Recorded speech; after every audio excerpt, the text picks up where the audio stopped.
Okay guys, I'm going to take you to a Japanese village hairdresser. Satoyama no Shampuya. Let's do it. 普通なのかなと思って。そうです。全然ね、全然適当なんです。私一番だったら、一番初めのあれだったらいいや。Okay guys, I'm going to chill back here while my wife gets a haircut. My coffee. So these are the cool things in Japan. This is a kura. So this is outside the back of someone's place, and they've turned it into a shampooya, which is basically a hairdresser that does colours and shampoos and stuff. Arigatou gozaimasu. So, rock and roll. So these little buildings, they're pretty awesome. So, cool thing about Japan is if you're a hairdresser, women get their hair cut at least once a month. So it's a good little business to have in the rural areas, and they all do quite well. And you'll see quite a lot of hairdressers out in rural areas because Japanese women, they always like to look good.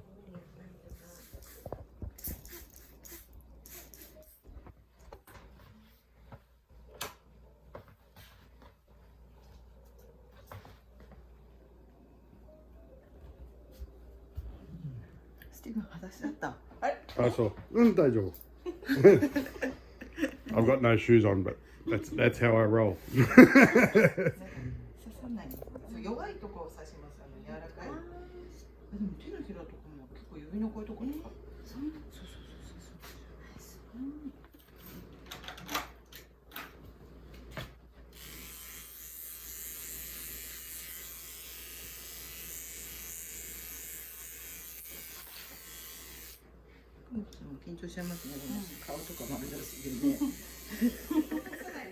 So these businesses, if you have a sort of trade like this, it's really convenient out in rural areas because you can set your own hours and your own bookings and take as much work as you want. And if you got kids especially, like my wife's hairdresser has, she just works her own hours and works out really well. So great businesses, especially for ladies, is hairdressing salons and pet grooming. It's always a good cash flow business, and you can set your own hours, and you get to meet people and things like this. And most people have pets in Japan, and we get our dog shaved and groomed every 3 months, and it's booked out all the time. And I'm only in a small to medium sized city. I can only imagine what it's like in the bigger cities, and profits are quite good. It's not cheap to get your dog groomed and to get your hair cut either. I'm sure it's a profitable little business. Time for some coffee.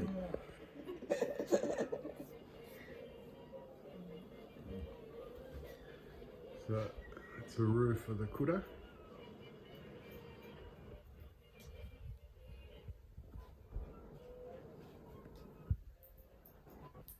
And in Japan, what's included in the haircut is the customer sits back and they get shampooed and they get their head massage, but my wife doesn't want it on camera.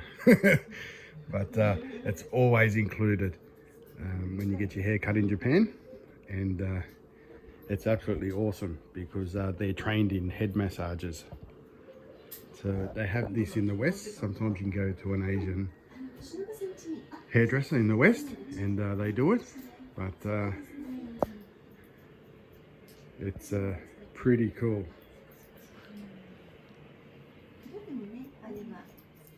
So here's a thing that you'll find in Japan, and foreigners call these cars, these big vans that women drive, hairdresser cars. And this stereotype is true even here. So you'll find a lot of women, especially in their late 20s, early 30s, that are hairdressers. They almost exclusively drive vans. I don't know why it is, but it's true. This stereotype is true. And a lot of foreigners call these cars hairdresser cars. So these little village businesses, this one's just behind the shrine up here. It's a beautiful big shrine, and they just live the same lifestyle pretty much as everyone else. They've got their veggie gardens and whatever, and their husband generally works in the city, something like that, and they earn a bit of money with their little businesses, and it's very popular. And this is something foreigners can do, especially if they have some sort of skill, dog grooming, hairdressing, things like that. They're good little businesses, and a lot easier to run than, say, a cafe or a restaurant or something like that.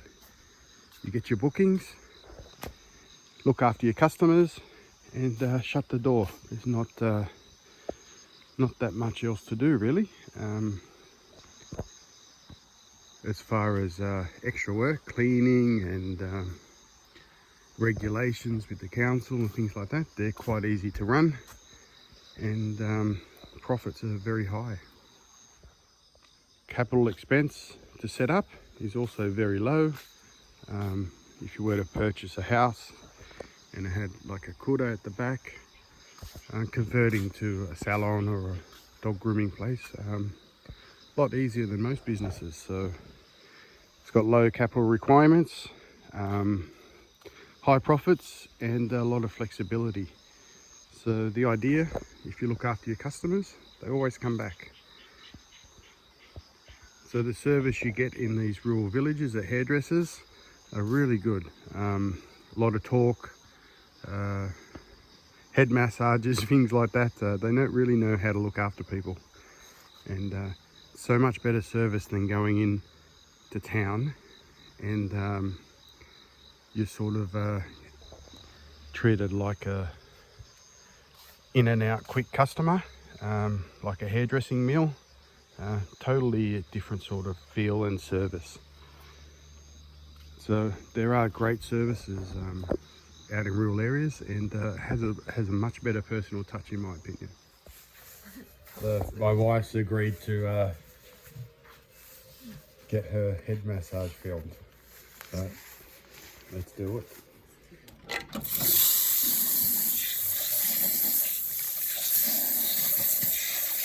So she's got a face covering so the shampoo doesn't go in her eyes.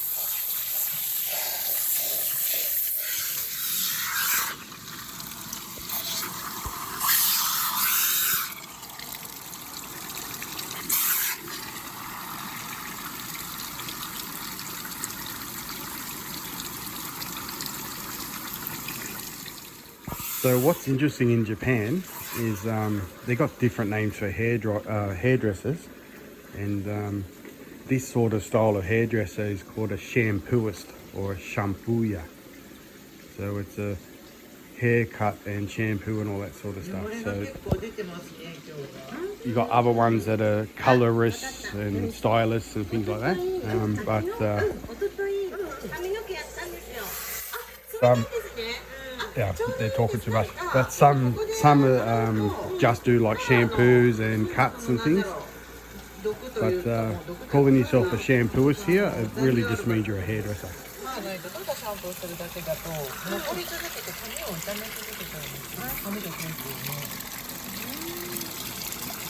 Good feeling, Julia?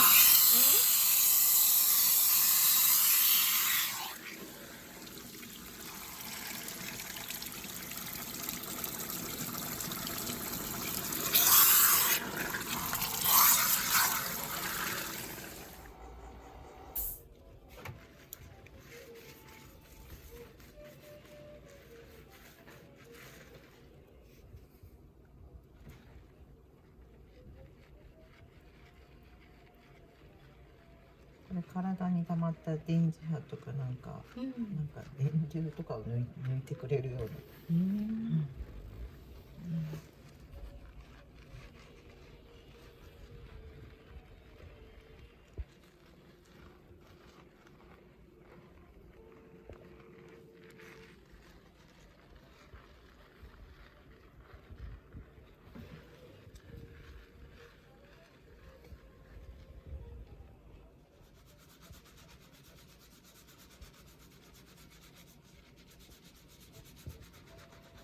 Feels good, Kumiko?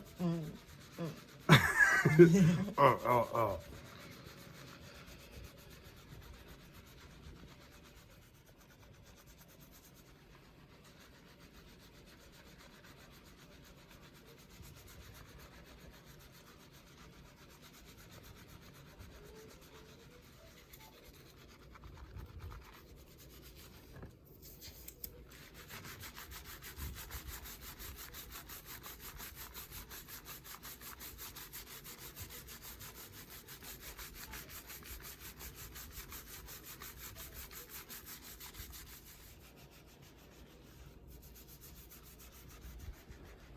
That must feel good.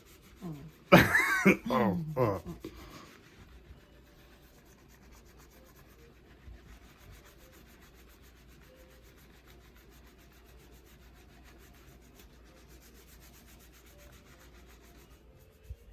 So anyway, guys, I've got to go with Machiko to the JA. We're going to the market in 15 minutes, so I got to go. So anyway, Kumiko, you have to walk home. She's going to walk home, and I'm going to go JA.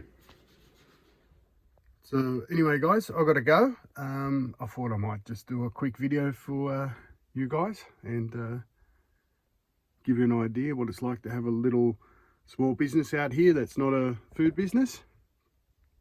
So anyway, off to JA.